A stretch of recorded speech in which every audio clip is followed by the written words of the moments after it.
মা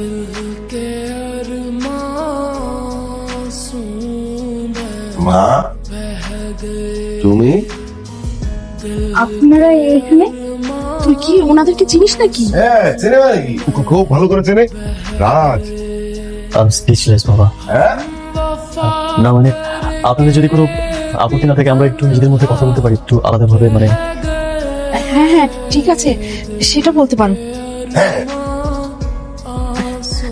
কি রে বসে আছিস কেন, জানা?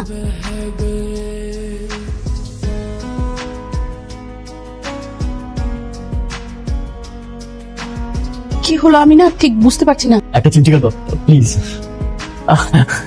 মানে আমি আসলে বিশ্বাস করতে পারছি না, এটা কিভাবে সম্ভব?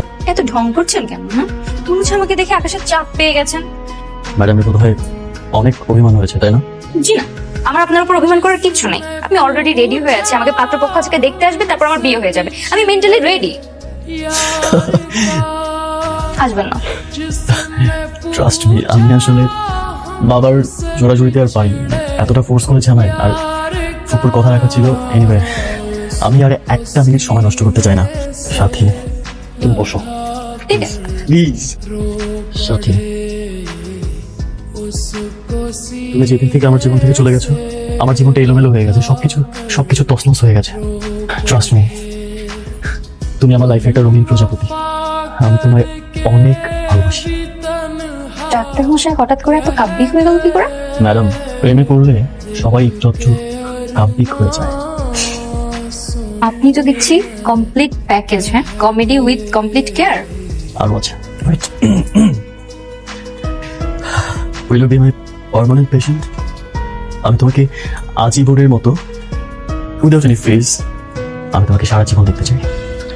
Will you be my permanent patient? ভাবছি কোনো ভাবাভাবি টাইম তো আমি দিব না। ওইসব কথার মধ্যে তো আমি নাই। ওয়েট, আমি পার্মানেন্ট পেশেন্ট তো হতে পারি, তবে আমার একটা শর্ত আছে। কি শর্ত? এই যে ডাক্তার সাহেব ঘুমের সময়টুকু বাদে আর পেশেন্ট দেখার সময়টুকু বাদে আমাকে যেন ভালোবাসি বলার কথা কখনো মিস না করে। Promise promise promise.